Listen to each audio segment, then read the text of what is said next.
سلام ګرانو لیدونکو، د نن ورځې څو تازه او مهمو خبرونو ته ښه راغلاست له مینې یوټیوب چینل څخه. طالبانو کابل له معتادینو پاک کړ. پلي سوخته له تیرو 20 کلونو راهیسې په لومړي ځل له معتادینو پاک شو. ټول د درملنې لپاره روغتونونو ته یوړل شول. حمدالله محب د مایک پمپیو تورونو ته غبرګون ښودلی. د پرځول شوي جمهوري نظام د ملي امنیت سلاکار حمدالله محب د امریکا د بهرنیو چارو د پخواني وزیر مایک پمپیو هغه تورونو ته غبرګون وښود چې ولسمشر غني یې د سولې مخالف او په درغلیو واک ته رسېدلی بللی و. محب په یو لړ ټویټونو کې لیکلي چې د پمپیو څرګندونې ناسمې دي او څرګندوي چې د افغانستان د سولې بهیر په اړه د امریکا سیاست له دروغو او ستونزو ډک و. د نوموړي په وینا د یاد ستراتیژۍ یوه برخه دا هم وه چې افغانان باید د بهرنیانو په غلطیو ملامت کړل شي. د امریکا د بهرنیو چارو پخواني وزیر ولسمشر غني په 2019 کال کې ډاکټر عبدالله ته د ټاکنو بایلونکی او د ټاکنو د پایلو غلا کوونکی هم بللی چې د ښاغلي غني پلویانو یې تورونه رد کړي دي. تر دې وړاندې سالې هم د پمپیو خبرې بې اساسه بللې وې. بلاول بوټو وایي افغانستان سره د ترهګرۍ پر وړاندې مبارزې برخه کې همکاري کوو، په داسې حال کې چې د ټي ټي پي بریدونو پاکستان ورخطا کړی او د مهارولو لار ترې ورکه شوې ده. خو د پاکستان د بهرنیو چارو وزیر وایي چې پاکستان په سیمه کې له افغانستان سره د ترهګرۍ سره د مبارزې په برخه کې همکاري کوي. بلاول بوټو زرداري دا خبرې د سې شنبې په ورځ له الجزیرې ټلویزیون سره په مرکه کې کړي او ویلي دي چې ترهګري د پاکستان او افغانستان دواړو هیوادونو پر خلکو اغیز کړی دی او باید پر وخت یې په وړاندې مقابله وکړو. دا په داسې حال کې ده چې په ملګرو ملتونو سازمان کې د پاکستان استازي منډي کرام هم له امریکایي خپرونې نیوز ویک سره په مرکه کې ویلي هیواد یې له افغانستان سره پر کرښه د سختو دریځو وسلوالو شتون او فعالیت سخت اندېښمن کړی او په خبره یې موږ باید طالبانو ته دا قناعت ورکړو چې د داعش په ګډون له ټولو ترهګرو ډلو سره مقابله وکړي. حقانی وایي اروپایي ټولنه دې د تیر په څیر خپلې مرستې جاري وساتي.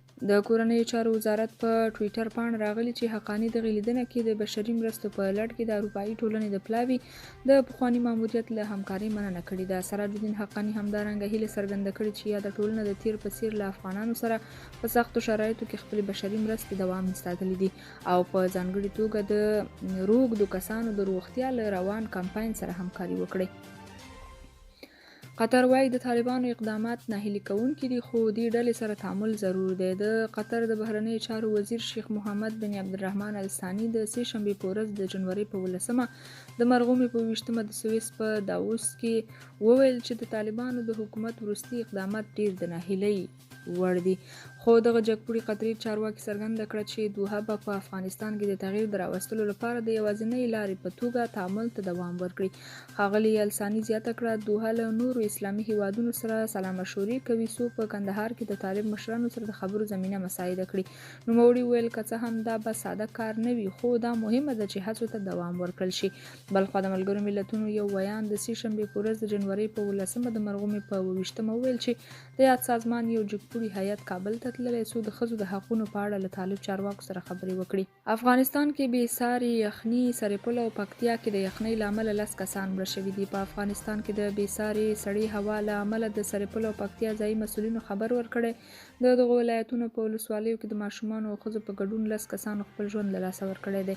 په سرپل کې له پیښو سره د مبارزې مشر سید صفت الله صفیان ویلي دي د دغه ولایت په مرکز او ولسوالیو کې د راټولو شوو شمیرو له مخې د سړې هوا له امله د یوې میرمنې په ګډون 7 کسه مړه شوي دي. د صوفیان په وینا د دې ولایت په مرکز او ولسوالیو کې پر انساني تلفاتو سربیره 2112 څاروي هم له منځه تللي دي. په ورته وخت کې په پکتیا کې هم سړې هوا یوه ښځه او 2 ماشومان مړه کړي.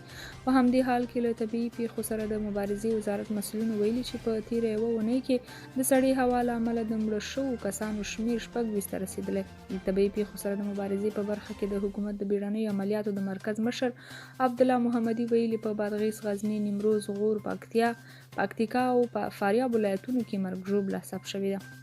د پاکستان د خیبر پختونخوا ایالت اعلی وزیر محمود خان د سې شنبې په ورځ د جنوري په 18 د مرغومې په 20 په یو لیک کې د دغه ایالت له والي څخه د ایالتي مجلس د ړنګېدو غوښتنه کړې ده. محمود خان په دې لیک کې د خیبر پختونخوا والي غلام علي ته په خطاب کې ویلي چې د پاکستان د اساسي قانون د 112 مادې له مخې توصیه کوم چې د خیبر پختونخوا ایالتي مجلس د سې شنبې په ورځ د جنوري په 18 په 9 بجو ړنګ شي.